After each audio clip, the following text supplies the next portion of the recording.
I've made a provision of 1.48 lakh rupees, 1.48 lakh crore rupees for education, employment, and skilling. Budget priorities. The people have given a unique opportunity to our government to take the country on the path of strong development and an all-round prosperity. In the interim budget, we promise to present a detailed roadmap for our pursuit of Vikasit Bharat.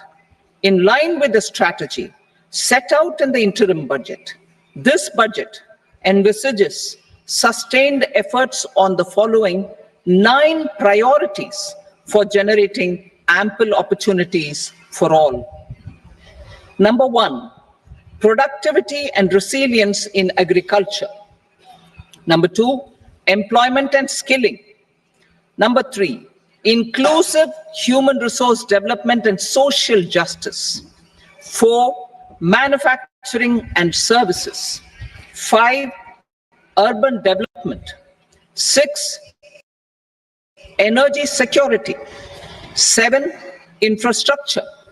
8, innovation, research and development. And 9, next generation reforms. Subsequent budgets will build on these and add more priorities and actions. A more detailed formulation will be carried out as part of the economic policy framework, about which I will speak later in this speech. This budget details some of the specific actions to be initiated in the current year towards fulfillment of these priorities, with potential for transformative changes. The budget also covers some of the previously made announcements with intent to strengthen them and step up their implementation for expediting our journey towards the goal of Vikasit Bharat. Priority 1, productivity and resilience in agriculture. Transforming agricultural research. Our government will undertake a comprehensive review of the agricultural research setup to bring the focus on raising productivity and developing climate-resilient varieties. Funding will be provided in challenge mode, including to the private sector. Domain experts, both from the government and outside, will oversee the conduct of such research. Release of new varieties. New 109 high-yielding and climate-resilient varieties of 32 field and horticultural crops will be released for cultivation by farmers. Natural farming. In the next 2 years, 1 crore farmers across the country will be initiated into natural farming, supported by certification and branding. Implementation will be through scientific institutions and willing gram panchayats. 10,000 need-based bio-input resource centers will be established. Missions for pulses and oilseeds. For achieving self-sufficiency in pulses and oilseeds, we will strengthen their production, storage, and marketing. As announced in the interim budget, a strategy is being put in place to achieve Atmanirbharta for oilseeds such as mustard, groundnut, sesame, soybean, and sunflower. Vegetable production and supply chains. Large-scale clusters for vegetable production will be developed closer to major consumption centers. We will promote farmer-producer organizations, cooperatives, and startups for vegetable supply chains, including for collection and storage and marketing. Digital public infrastructure for agriculture. Buoyed by the success of the pilot project, our government, in partnership with the states, will facilitate the implementation of the digital public infrastructure in agriculture for coverage of farmers and their lands in 3 years. During this year, digital crop survey for Kharif using the DPI will be taken up in 400 districts. The details of 6 crore farmers and their lands will be brought into the farmer and land registries. Further, the issuance of Jan Samarth based Kisan credit cards will be enabled in 5 states. Shrimp production and export. Financial support for setting up a network of nucleus breeding centers for shrimp brood stocks will be provided. Financing for shrimp farming, processing, and export will be facilitated through NABARD. National Cooperation Policy. Our government will bring out a national cooperation policy for systematic, orderly, and all-round development of the cooperative sector, fast-tracking growth of rural economy and generation of employment opportunities on a large scale will be the policy goal. This year, I have made a provision of 1.52 lakh crore rupees for agriculture and allied sectors.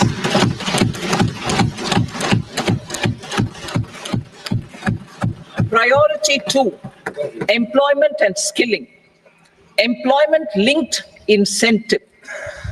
Our government will implement following 3 schemes for employment-linked incentive as part of the Prime Minister's package. These will be based on enrollment in the EPFO and focus on recognition of first-time employees and support to employees and employers. Scheme A, first-timers.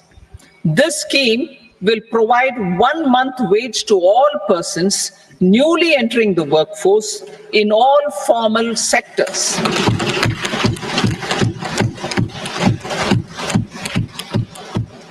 Direct benefit transfer of 1 month's salary in 3 installments to first-time employees as registered in the EPFO will be up to 15,000 rupees. The eligibility limit will be a salary of 1 lakh per month. The scheme is expected to benefit 210 lakh youths.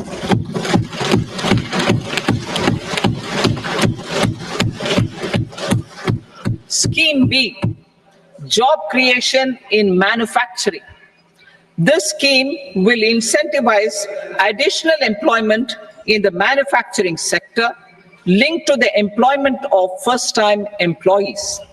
An incentive will be provided at specified scale directly both to the employee and the employer with respect to the EPFO contribution in the first 4 years of employment. The scheme is expected to benefit 30 lakh youth entering employment and their employers.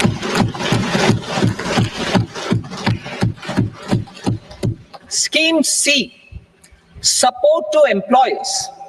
This employer-focused scheme will cover additional employment in all sectors. All additional employment within a salary of 1 lakh rupee per month will be counted. The government will reimburse to employers up to 3,000 rupees per month for 2 years towards the EPFO contribution for each additional employee. The scheme is expected to incentivize additional employment of 50 lakh persons.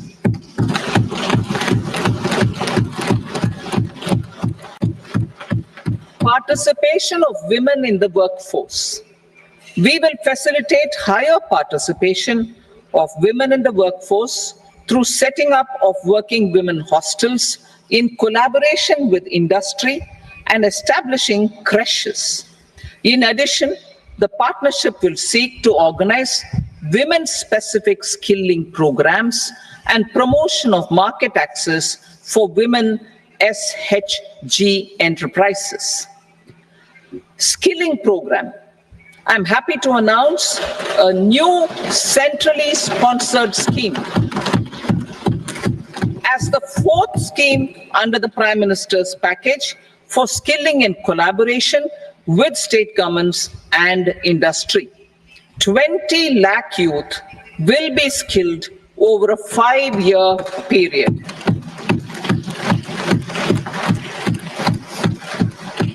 (1,000) industrial training institutes will be upgraded in hub and spoke arrangements with outcome orientation. Course content and design will be aligned to the skill needs of industry, and new courses will be introduced for emerging needs. Skilling loans. The model skill loan scheme will be revised to facilitate loans up to 7.5 lakh rupees with a guarantee from a government-promoted fund. This measure is expected to help 25,000 students every year.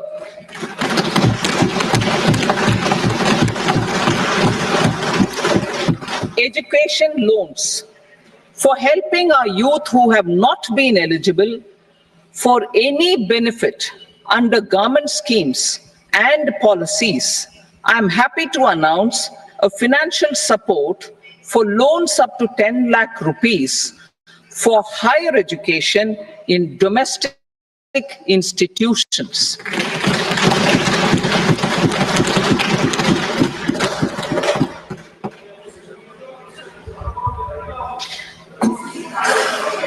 E-vouchers for this purpose. E-vouchers for this purpose will be given directly to 1 lakh students every year for annual interest subvention of 3% of the loan amount. Priority 3, inclusive human resource development and social justice. Saturation approach. Our government is committed to all-round, all-pervasive, and all-inclusive development of people, particularly farmers, youth, women, and the poor. For achieving social justice comprehensively, the saturation approach of covering all eligible people through various programs, including those for education and health, will be adopted to empower them by improving their capabilities. Implementation of schemes meant for supporting economic activities by craftsmen, artisans, self-help groups, scheduled caste, scheduled tribe, and women entrepreneurs and street vendors such as the PM Vishwakarma, PM Swanidhi, National Livelihood Missions, and Stand Up India will be stepped up. Purvodaya. The states in the eastern part of the country are rich in endowments and have strong cultural traditions. We will formulate a plan, Purvodaya, for the all-round development of the eastern region of the country, covering Bihar, Jharkhand, West Bengal, Odisha, and Andhra Pradesh. This will cover human resource development, infrastructure, and generation of economic opportunities to make the region an engine to attain Vikasit Bharat. On the Amritsar-Kolkata Industrial Corridor, we will support development of an industrial node at Gaya. This corridor will catalyze industrial development of the eastern region. The industrial node at Gaya will also be a good model for developing our ancient centers of cultural importance into future centers of modern economy. This model shall showcase Vikas Bhi, Virasat Bhi in our growth trajectory. We will also support development of road connectivity projects, namely 1. Patna-Purnia Expressway, 2. Buxar-Bhagalpur Expressway, 3. Bodh Gaya, Rajgir, Vaishali and Darbhanga spurs, and 4. Additional 2-lane bridge over River Ganga at Buxar at a total cost of 26,000 crore rupees.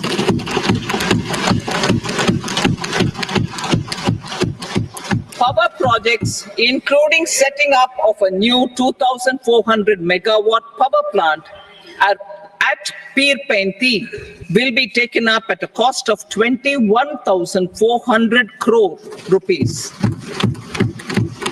New airports, medical colleges, and sports infrastructure in Bihar will be constructed. An additional allocation to support capital investments will be provided. The requests of Bihar government for external assistance from multilateral development banks will be expedited.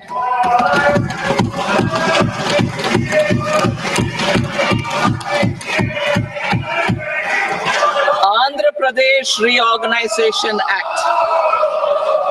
Our government has made concerted efforts to fulfill the commitments in Andhra Pradesh Reorganization Act. Recognizing the state's need for the capital, recognizing the state's need for a capital, we will facilitate special financial support through multilateral development agencies. In the current financial year, 15,000 crore rupees will be arranged with additional amounts in future years.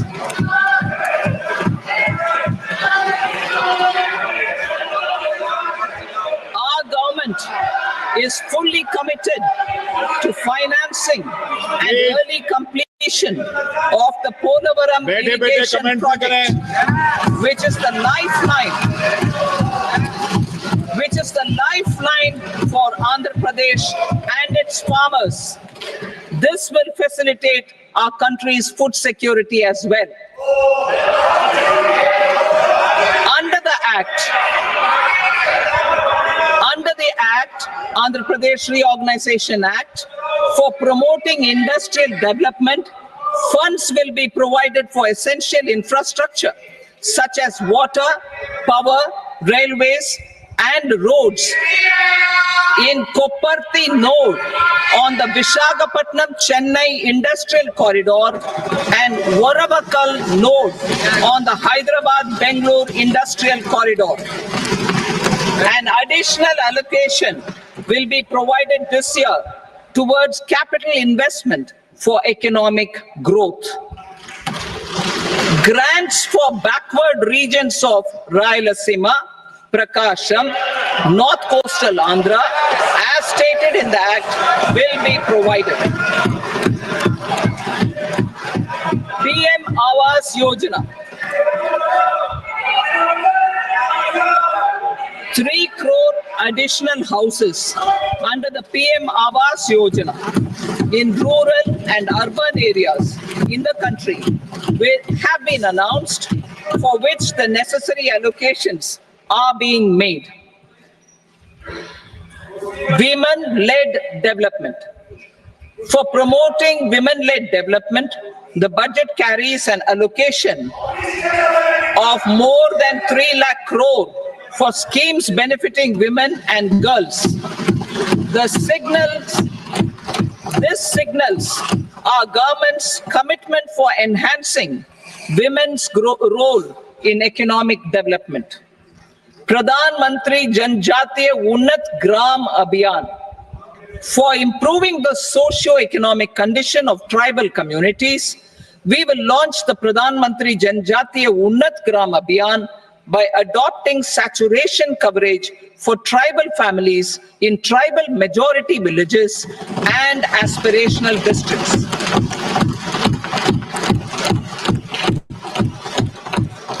This will cover 63,000 villages, benefiting 5 crore tribal people. Bank branches in Northeastern region. More than 100 branches of India Post Payment Bank will be set up in the Northeast region to expand the banking services. This year, I have made a provision of 2.66 lakh crore rupees for rural development, including rural infrastructure. Priority 4, manufacturing and services, support for promotion of MSMEs. This budget provides special attention to MSMEs and manufacturing, particularly labor-intensive manufacturing. We have formulated a package covering financing, regulatory changes, and technology support for MSMEs to help them grow and also compete globally, as mentioned in the interim budget. I'm happy to announce the following specific measures. Credit guarantee scheme for MSMEs in the manufacturing sector. For facilitating term loans to MSMEs for purchase of machinery and equipment without collateral or third-party guarantee, a credit guarantee scheme will be introduced. The scheme will operate on pooling of credit risks of such MSMEs. A separately constituted self-financing guarantee fund will provide to each applicant guarantee cover up to 100 crore rupees, while the loan amount may be larger. The borrower will have to provide an upfront guarantee fee and an annual guarantee fee on the reducing loan balance. New assessment model for MSME credit. Public sector banks will build their own in-house capability to assess MSMEs for credit instead of relying on external assessment. They will also take a lead in developing or getting developed a new credit assessment model based on the scoring of digital footprints of the MSMEs in the economy. This is expected to be a significant improvement over the traditional assessment of credit eligibility based only on asset or turnover criteria. That will also cover MSMEs without a formal accounting system. Credit support to MSMEs during stress period. I'm happy to announce a new mechanism for facilitating continuation of bank credit to MSMEs during their stress period, while being in special mention account, SMA stage, for reasons beyond their control. MSMEs need credit to continue their business and to avoid getting into the NPA stage. Credit availability will be supported through a guarantee from a government-promoted fund. Mudra loans. The limit of Mudra loans will be enhanced to 20 lakh from the current 10 lakh for those entrepreneurs who have availed and successfully repaid previous loans under the Tarun category. Enhanced scope for mandatory onboarding in trades. For facilitating MSMEs to unlock their working capital by converting their trade receivables into cash, I propose to reduce the turnover threshold of buyers for mandatory onboarding on the trades platform from rupees 500 crore to 250 crore rupees. This measure will bring 22 more CPSCs and 7,000 more companies onto the platform. Medium enterprises will also be included in the scope of the suppliers. SIDBI branches in MSME clusters. SIDBI will open new branches to expand its reach to serve all major MSME clusters within 3 years and provide direct credit to them. With the opening of 24 such branches this year, the service coverage will expand to 168 out of 242 major clusters. MSME units for food irradiation, quality and safety testing. Financial support for setting up of 50 multi-product food irradiation units in the MSME sector will be provided. Setting up of 100 food quality and safety testing labs with NABL accreditation will be facilitated. E-commerce export hubs to enable MSMEs and traditional artisans to sell their products in international markets.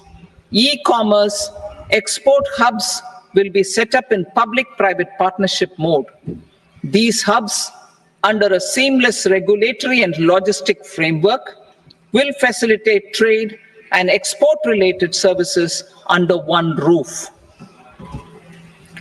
Measures for promotion of manufacturing and services.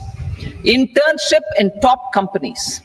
As the fifth scheme under Prime Minister's package, our government will launch a comprehensive scheme for providing internship opportunities in 500 top companies to 1 crore youth in 5 years. They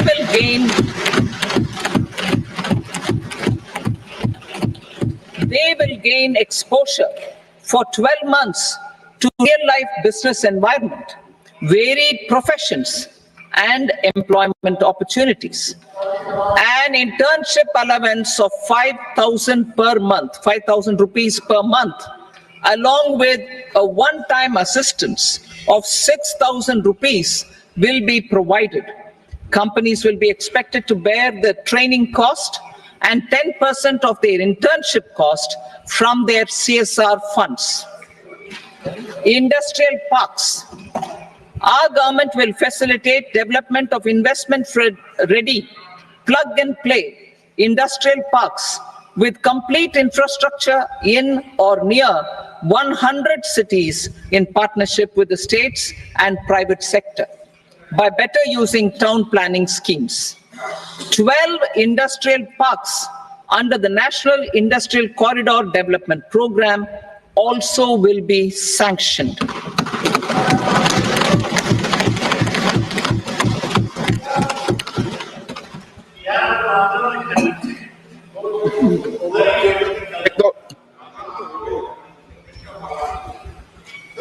Veji Bhai, no, please, बैठिए.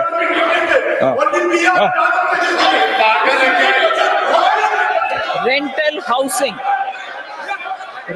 housing with dormitory type accommodation for industrial workers will be, just 1 minute. Rental housing, I repeat, rental housing with dormitory type accommodation for industrial workers will be facilitated in PPP mode with VGF support and commitment from anchor industries. Shipping industry, ownership, leasing, and flagging reforms will be implemented to improve the share of Indian shipping industry and generate more employment. Critical mineral mission. We will set up a critical mineral mission for domestic production, recycling of critical minerals, and overseas acquisition of critical mineral assets. Its mandate will include technology development, skilled workforce, extended producer responsibility framework, and a suitable financing mechanism. Offshore mining of minerals. Our government will launch the auction of the first tranche of offshore blocks for mining, building, or exploration already carried out. Digital public infrastructure applications. Turning to the services sector, I propose development of DPI applications at population scale for productivity gains, business opportunities, and innovation by the private sector. These are planned in the areas of credit, e-commerce, education, health, law and justice, logistics, MSME service delivery, and urban governance. Integrated technology platform for IBC ecosystem. An integrated technology platform will be set up for improving the outcomes under the Insolvency Bankruptcy Code for achieving consistency, transparency, timely processing, and better oversight for all stakeholders. Voluntary closure of LLPs. The services of the Center for Processing Accelerated Corporate Exit, CPACE, will be extended for voluntary closure of LLPs to reduce the closure times. National Company Law Tribunals. The IBC has resolved more than 1,000 companies, resulting in direct recovery of 3.3 lakh crore to creditors. 3.3 lakh crore rupees to creditors. In addition, 28,000 cases involving over 10 lakh crore rupees have been disposed of even prior to admission. Appropriate changes to the IBC, reforms and strengthening of the tribunal and appellate tribunals will be initiated to speed up insolvency resolution. Additional tribunals will be established. Out of those, some will be notified to decide cases exclusively under the Companies Act. Debt recovery. Steps for reforming and strengthening debt recovery tribunals will be taken. Additional tribunals will be established to speed up recovery. Priority 5, urban development. Cities as growth hubs. Working with states, our government will facilitate development of cities as growth hubs. This will be achieved through economic and transit planning and orderly development of peri-urban areas utilizing town planning schemes. Creative redevelopment of cities. For creative brownfield redevelopment of existing cities with a transformative impact, our government will formulate a framework for enabling policies, market-based mechanisms, and regulation. Transit-oriented development. Transit-oriented development plans for 14 large cities with a population above 30 lakh will be formulated, along with an implementation and financing strategy. Urban housing. Under the PM Awas Yojana, Urban 2.0, housing needs of 1 crore urban poor and middle-class families will be addressed with an investment of 10 lakh crore rupees. This will include the central assistance of 2.2 lakh crore rupees in the next 5 years. A provision of interest subsidy to facilitate loans at affordable rates is also envisaged. In addition, enabling policies and regulations for efficient and transparent rental housing markets with enhanced availability will also be put in place. Water supply and sanitation. In partnership with state governments and multilateral development banks, we will promote water supply, sewage treatments, and solid waste management projects and services for 100 large cities through bankable projects. These projects will also envisage use of treated water for irrigation and filling up of tanks in nearby areas. Street markets.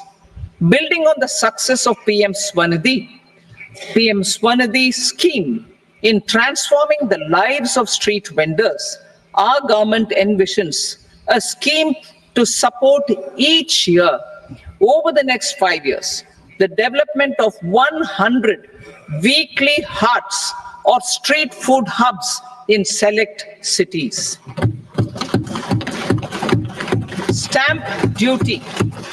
We will encourage states which continue to charge high stamp duty to moderate the rates for all and also consider further lowering duties for properties purchased by women.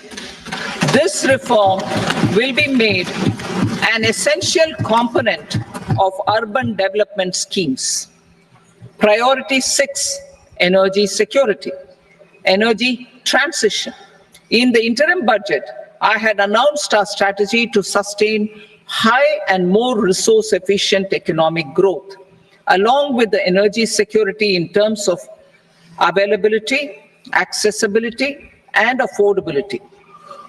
We will bring out a policy document on appropriate energy transition pathways that balances the imperatives of employment, growth, and environmental sustainability. PM Surya Ghar Muft Bijli Yojana. PM Surya Ghar Muft Bijli Yojana. In line with the announcement in the interim budget,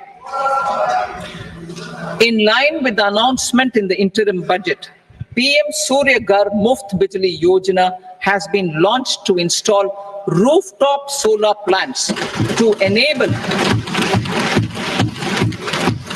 1 crore households obtain free electricity up to 300 units every month.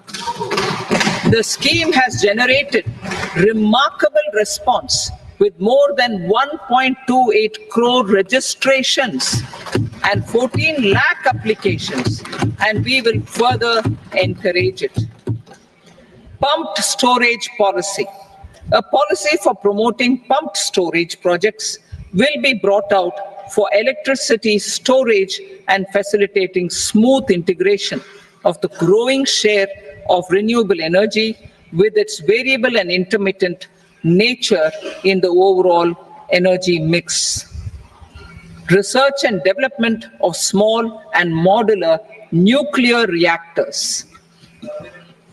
Nuclear energy is expected to form a very significant part of the energy mix for Vikasit Bharat. Towards that pursuit, our government will partner with the private sector for 1. Setting up Bharat Small Reactors, 2.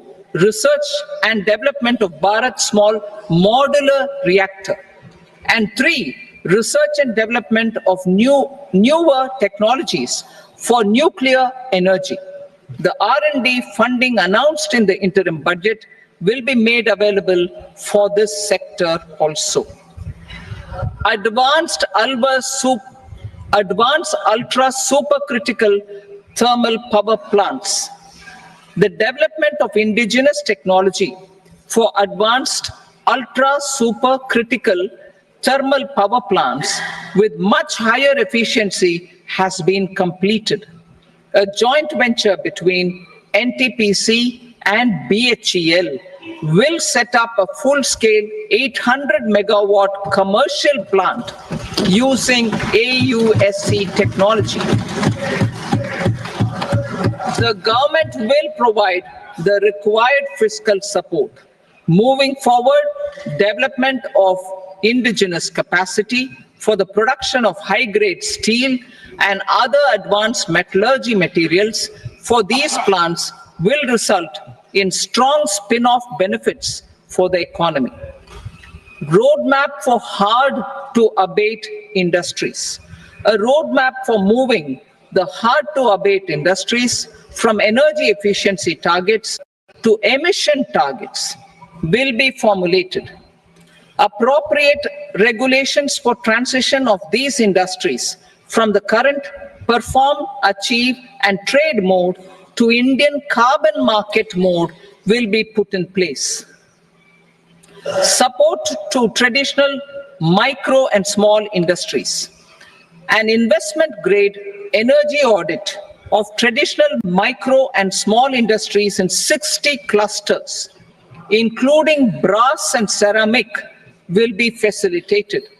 Financial support will be provided for shifting them to cleaner forms of energy and implementation of energy efficiency measures. The scheme will be replicated in another 100 clusters in the next phase. Priority 7, infrastructure investment by central government. Significant investment the central government has made over the years in building and improving infrastructure has had a strong multiplier effect on the economy. We will endeavor to maintain strong fiscal support for infrastructure over the next 5 years in conjunction with imperatives of other priorities and fiscal consolidation. This year, I have provided 11,11,111 crore rupees for capital expenditure. This would be 3.4% of our GDP. Infrastructure investment by state governments. We will encourage states to provide support of similar scale for infrastructure, subject to their development priorities. The provision of 1.5 lakh crore rupees for long-term interest-free loans have been made this year also to support the states in their resource allocation. Private investment in infrastructure. Investment in infrastructure by private sector will be promoted through viability gap funding and enabling policies and regulations. A market-based financing framework will be brought out. Pradhan Mantri Gram Sadak Yojana. Phase 4 of the PMGSY will be launched to provide all-weather connectivity to 25,000 rural habitations, which have become eligible in view of their population increase. Irrigation and flood mitigation. Bihar has frequently suffered from floods, many of them originating outside the country. Plans to build flood control structures in Nepal are yet to progress. Our government, through the Accelerated Irrigation Benefit Program and other sources, will provide financial support for projects with estimated cost of 11,500 crore rupees, such as the Kosi-Michi intra-state link and 20 other ongoing and new schemes, including barrages, river pollution abatement, and irrigation projects. In addition, survey and investigation of Kosi-related flood mitigation and irrigation projects will be undertaken. Assam grapples with floods every year by the Brahmaputra River and its tributaries originating outside India. We will provide assistance to Assam for flood management and related projects.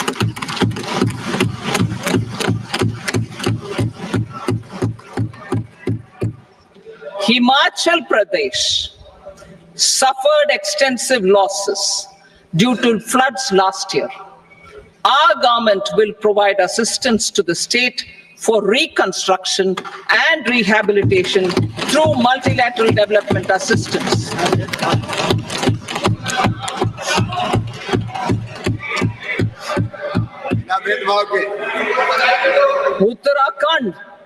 Uttarakhand too suffered losses due to cloudbursts and massive landslides. We will provide assistance to the state.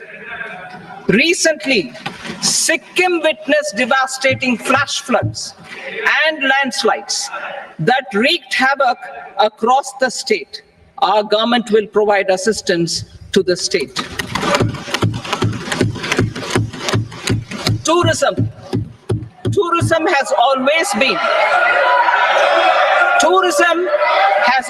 been a part of our civilization. Our efforts in positioning India as a global tourist destination will also create jobs, stimulate investments, and unlock economic opportunities for other sectors. In addition to the measures outlined in the interim budget, I propose the following measures. Vishnupad Temple at Gaya and Mahabodhi temple at Bodh Gaya in Bihar are of immense spiritual significance.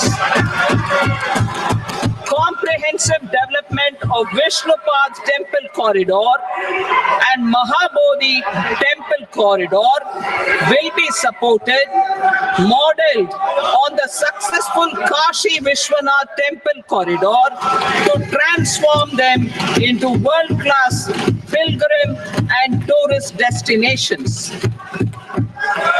Rajgir holds immense religious significance for Hindus, Buddhists and Jains. The 20th Tirthankara Muniswarata temple in the Jain temple complex is ancient. The Saptarishi or the 7 hot springs form a warm water Brahmkund that is sacred. A comprehensive development initiative for Rajgir will be undertaken. Our government will support the development of Nalanda as a tourist center, besides reviving Nalanda University to its glorious stature. Odisha's scenic beauty, temples, monuments, craftsmanship, wildlife sanctuaries, natural landscapes, and pristine beaches make it an ultimate tourism destination. Our government will provide assistance for their development to Odisha as well. Priority 8, innovation, research, and development. We will operationalize the Anusandhan National Research Fund for basic research and prototype development. Further, we will set up a mechanism for spurring private sector-driven research and innovation at commercial scale, with a financing pool of 1 lakh crore rupees in line with the announcement in the interim budget. Space economy. With our continued emphasis on expanding the space economy by 5 times in the next 10 years, a venture capital fund of 1,000 crore rupees will be set up. Priority 9, next generation reforms. Economic policy framework. We will formulate an economic policy framework to delineate the overarching approach to economic development and set the scope of the next generation of reforms for facilitating employment opportunities and sustaining high growth. Our government will initiate and incentivize reforms for 1, improving productivity of factors of production, and 2, facilitating markets and sectors to become more efficient. These reforms will cover all factors of production, namely land, labor, capital, and entrepreneurship, and technology as an enabler of improving total factor productivity and bridging inequality. Effective implementation of several of these reforms requires collaboration between the center and the states, and building consensus as development of the country lies in development of the states. For promoting competitive federalism and incentivizing states for faster implementation of reforms, I propose to earmark a significant part of the 50-year interest-free loan. Working with the states, we will initiate the following reforms.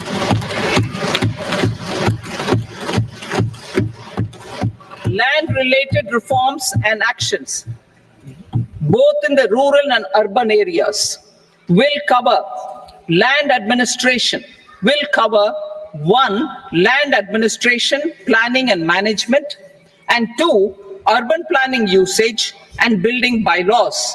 These will be incentivized for completion within the next 3 years through appropriate fiscal support. Rural land-related actions. Rural land-related actions will include 1, assignment of unique land parcel identification number, UL PIN, or Bhu Aadhaar for all lands. 2, digitization of cadastral maps. 3, survey of subdivisions, survey of map subdivisions as per current ownership. 4, establishment of land registry. And 5, linking to the farmers registry. These actions will also facilitate credit flow and other agricultural services. Urban land related actions. Land records in urban areas will be digitized with GIS mapping. An IT-based system for property record administration, updating, and tax administration will be established. These will also facilitate improving the financial position of urban local bodies. Labor-related reforms. Services to labor. Our government will facilitate the provision of a wide array of services to labor, including those for employment and skilling. A comprehensive integration of e-Shram portal with other portals will facilitate such one-stop solution. Open architecture databases for the rapidly changing labor market, skill requirements, and available job roles, and a mechanism to connect job aspirants with potential employers and skill providers will be covered in these services. Shram Suvidha and Samadhan portal. Shram Suvidha and Samadhan portal will be revamped to enhance ease of compliance for industry and trade. Capital and entrepreneurship related reforms. Financial sector vision and strategy. For meeting financing needs of the economy, our government will bring out a financial sector vision and strategy document to prepare the sector in terms of size, capacity, and skills. This will set the agenda for the next 5 years and guide the work of the government, regulators, financial institutions, and market participants. Taxonomy for climate finance. We will develop taxonomy for climate finance for enhancing the availability of capital for climate adaptation and mitigation. This will support achievement of the country's climate commitments and green transition. Variable capital company structure. We will seek the required legislative approval for providing an efficient and flexible mode for financing leasing of aircrafts and ships and pooled funds of private equity through a variable company structure. Foreign direct investments and overseas investment.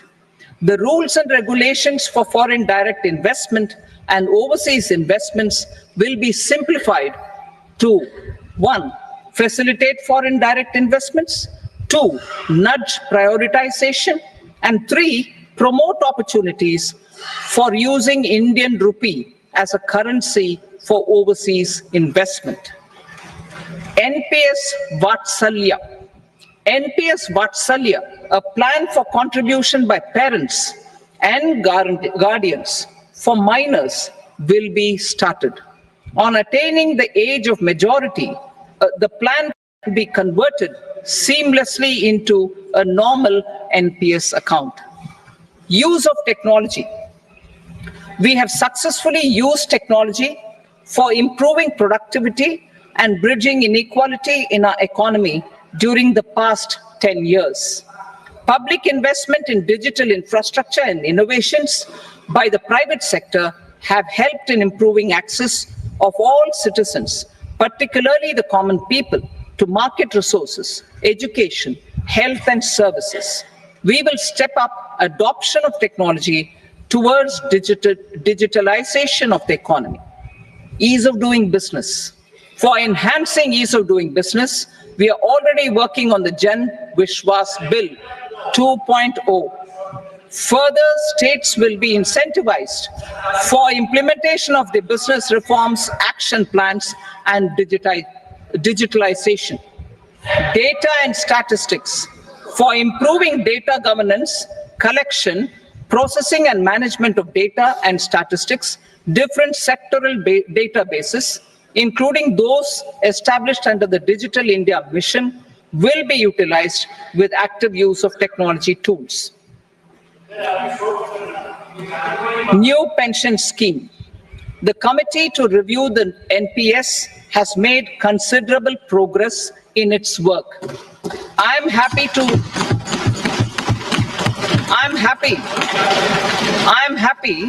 that the staff side of the National Council of the Joint Consultative Machinery for Central Government Employees has taken a constructive approach. A solution will be evolved which addresses the relevant issues while maintaining fiscal prudence to protect the common citizens. Budget estimates for 24-25. For the year 24-25, total receipts other than borrowings and the total expenditure are estimated at 32.07 lakh crore rupees and 48.21 lakh crore rupees respectively. The net tax receipts are estimated at 25.83 lakh crore rupees. The fiscal deficit is estimated at 4.9% of the GDP. The gross and the net market borrowings through dated securities during 24-25 are estimated at 14.01 lakh crore rupees and 11.63 lakh crore rupees respectively. Both will be less than that in 23-24. The fiscal consolidation path announced by me in 2021 has served our economy very well, and we aim to reach the deficit below 4.5% next year. The government is committed to staying the course. From 2026-27 onwards, our endeavor will be to keep the fiscal deficit each year such that the central government's debt will be on a declining path as percentage of GDP. I will now move to part B.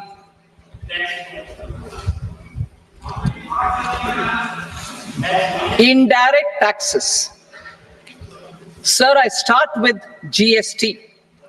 It has decreased tax incidence on the common man, reduced compliance burden and logistics cost for trade and industry, and enhanced revenues of the central and the state governments. It is a success of vast proportions. To multiply the benefits of GST, we will strive to further simplify and rationalize the tax structure and endeavor to expand it to the remaining sectors. My proposals for customs duties intend to support domestic manufacturing, deepen local value addition, promote export competitiveness, and simplify taxation while keeping the interest of the general public and consumers surmount. In Budget 22-23, we reduced the number of customs duty rates. I propose to undertake a comprehensive review of the rate structure over the next 6 months to rationalize and simplify it for ease of trade, removal of duty inversion, and reduction of disputes. I shall now take up sector-specific customs duty proposals. Medicine and medical equipments. To provide relief to cancer patients, I propose to fully exempt 3 more medicines from customs duties.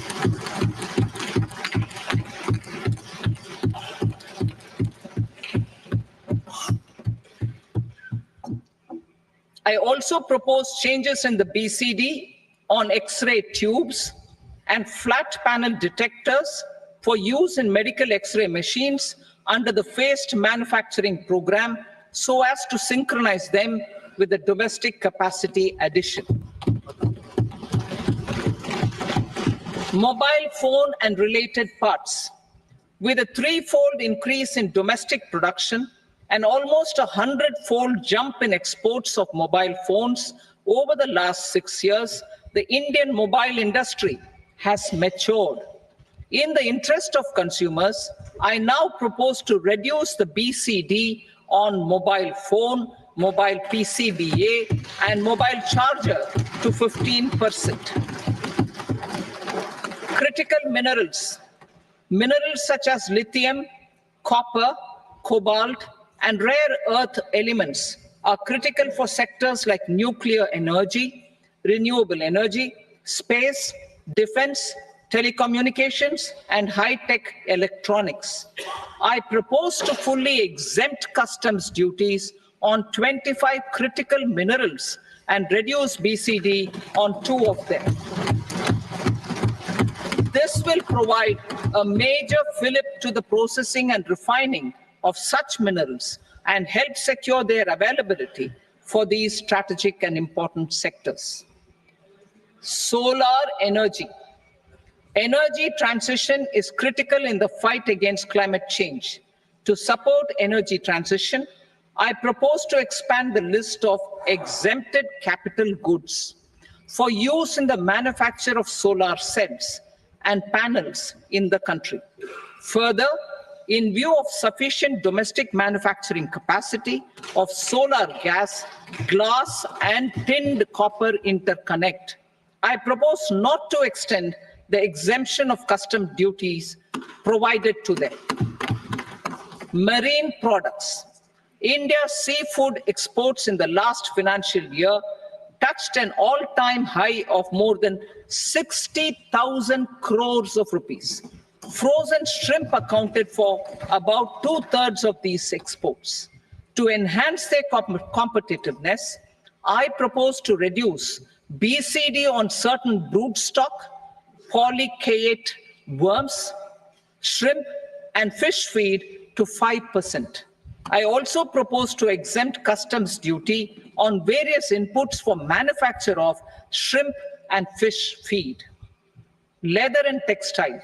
Similarly, to enhance the competitiveness of exports in the leather and textile sectors, I propose to reduce BCD on real down-filling material from duck or goose. I am also making additions to the list of exempted goods for manufacture of leather and textile garments, footwear, and other leather articles for export.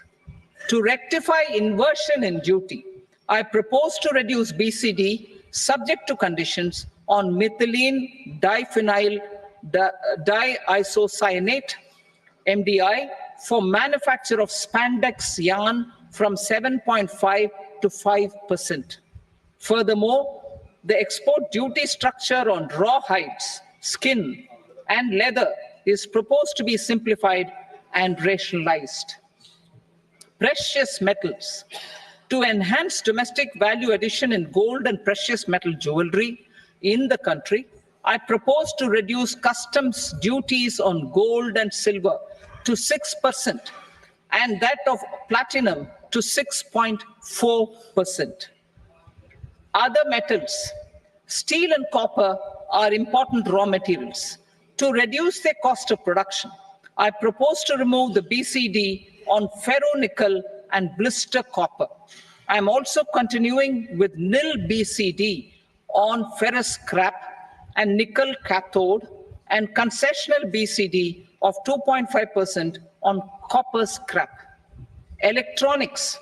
To increase value addition in the domestic electronics industry, I propose to remove the BCD subject to conditions on oxygen-free copper for manufacture of resistors. I also propose to exempt certain parts for manufacture of connectors. Chemicals and petrochemicals. To support existing and new capacities in the pipeline, I propose to increase the BCD on ammonium nitrate from 7.5% to 10%. Plastics. PVC flex banners are non-biodegradable and hazardous for environment and health. To curb their imports, I propose to raise the BCD on them from 10 to 25%. Telecommunication equipment. To incentivize domestic manufacturing, I propose to increase the BCD from 10 to 15% on PCBA of specified telecom equipment. Trade facilitation. To promote domestic aviation and boat and ship MRO, I propose to extend the period for export of goods imported for repairs from 6 months to 1 year. I'll read that again. To promote domestic aviation and boat and ship maintenance, repair and operations, I propose to extend the period for export of goods imported for repairs from 6 months to 1 year. In the same vein, I propose to extend the time limit for re-import of goods for repairs under warranty from 3 to 5 years. I now move to direct taxes. We will continue our efforts to simplify taxes, improve taxpayer services, provide tax certainty, and reduce litigation while enhancing revenues for funding the development and welfare schemes of the government. It has been our endeavor to simplify taxation. We have taken a number of measures in the last few years, including introduction of simplified tax regimes without exemptions and deductions for corporate tax and for personal income tax. This has been appreciated by taxpayers. 58% of corporate tax came from the simplified tax regime in the financial year 22-23. Similarly, as per data available till now, for the last fiscal, more than 2/3 have availed the new personal income tax regime. Comprehensive review of the Income Tax Act. I am now announcing a comprehensive review of the Income Tax Act 1961. The purpose is to make the act concise, lucid, easy to read and understand. This will reduce disputes and litigation, thereby providing tax certainty to the taxpayers. I will also bring down the demand embroiled in litigation. It is proposed to be completed in 6 months. A beginning is being made in the finance by simplifying the tax regime for charities, TDS rate structures, provisions of reassessment and such provisions, and capital gains taxation. Simplification for charities and TDS. Two tax exemption regimes. The two tax exemption regimes for charities are proposed to be merged into one. The 5% TDS rate on many payments is being merged into the 2% TDS rate, and the 20% TDS rate on repurchase of units by mutual funds or UTI is being withdrawn. TDS rate on e-commerce operators is proposed to be reduced from 1 to 0.1%. Moreover, credit of TCS is proposed to be given in the TDS to be deducted on salary. Further, I propose to decriminalize delay for payment of TDS up to the due date of filing statement for the same. I also plan to provide a standard operating procedure for TDS defaults and simplify and rationalize the compounding guidelines for such defaults. Simplification of reassessment. I propose to thoroughly simplify the provisions for reopening and reassessment. An assessment hereinafter can be reopened beyond 3 years from the end of the assessment year only if the escaped income is 50 lakh rupees or more, up to a maximum period of 5 years from the end of the assessment year. Even in such cases, a time limit of 6 years before the year of the search, as against the existing time limit of 10 years, is being proposed. This will reduce tax uncertainty and disputes. Simplification and rationalization of capital gains. Capital gains taxation is also proposed to be hugely simplified. Short-term gains on certain financial assets shall henceforth attract a tax rate of 20%, while that on all other financial assets and all non-financial assets shall continue to attract the applicable tax rate. Long-term gains on all financial and non-financial assets, on the other hand, will attract a tax rate of 12.5%. For the benefit of the lower and the middle income classes, I propose to increase the limit of exemption of capital gains on certain financial assets to 1.25 lakh rupees per year. Listed financial assets held for more than a year will be classified as long-term, while unlisted financial assets and all non-financial assets will have to be held for at least 2 years to be classified as long-term. Unlisted bonds and debentures, debt mutual funds, and market-linked debentures, irrespective of holding period, however, will attract tax on capital gains at applicable rates. Taxpayer services. All the major taxpayer services under GST and most services under customs and income tax have been digitalized. All remaining services of customs and income tax, including rectification and order giving effect to appellate orders, shall be digitalized and made paperless over the next 2 years. Litigation and appeals. While our concerted efforts to reduce pendency of appeals at various appellate fora are beginning to show good results, it will continue to engage our highest attention. To dispose of the backlog of first appeals, I plan to deploy more officers to hear and decide such appeals, especially those with large tax effect. For resolution of certain income tax disputes pending in appeal, I am also proposing Vivad Se Vishwas Scheme 2024. Further, I propose to increase monetary limits for filing appeals related to direct taxes, excise, and service tax in the tax tribunals, high courts, and Supreme Court to 60 lakh rupees, 2 crore rupees, and 5 crore respectively, with a view to reduce litigation and provide certainty in international taxation. We will expand the scope of safe harbor rules and make them more attractive. We will also streamline the transfer pricing assessment procedure. Employment and investment. I have a few proposals to promote investment and foster employment.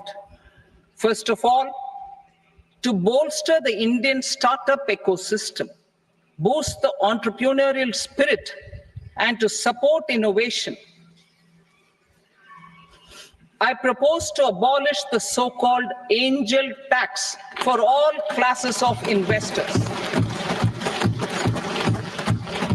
Second, there is tremendous potential for cruise tourism in India. To give a fillip to this employment-generating industry, I am proposing a simpler tax regime for foreign shipping companies operating domestic cruises in the country. Third, India is a world leader in the diamond cutting and polishing industry, which employs a large number of skilled workers. To further promote the development of this sector, we would provide for safe harbor rates for foreign mining companies selling raw diamonds in the country.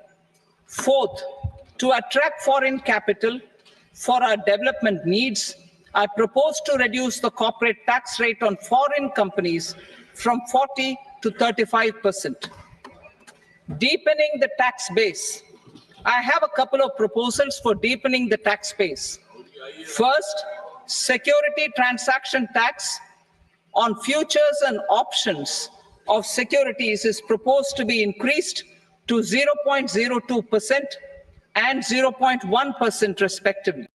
Second, for reasons of equity, I propose to tax income received on buyback of shares in the hands of recipients. Other proposals: to improve social security benefits, deduction of expenditure by employers towards NPS is proposed to be increased from 10 to 14% of the employee's salary. Similarly, deduction of this expenditure up to 14% of salary from the income of employees in private sector, public sector banks and undertakings opting for the new tax regime is proposed to be provided. Indian professionals working in multinationals get ESOPs and invest in social security schemes and other movable assets abroad. Non-reporting of such small foreign assets has penal consequences under the Black Money Act. Such non-reporting of movable assets up to 20 lakh rupees is proposed to be depenalized. Other major proposals in the finance bill relate to withdrawal of equalization levy of 2%, expansion of tax benefits to certain funds and entities in IFSCs, and immunity from penalty and prosecution to Benamidar on full and true disclosure so as to improve conviction under the Benami Transaction Prohibition Act 1988. Personal income tax. Coming to personal income tax rates, I have two announcements to make for those opting for the new tax regime. First, the standard deduction for salaried employees is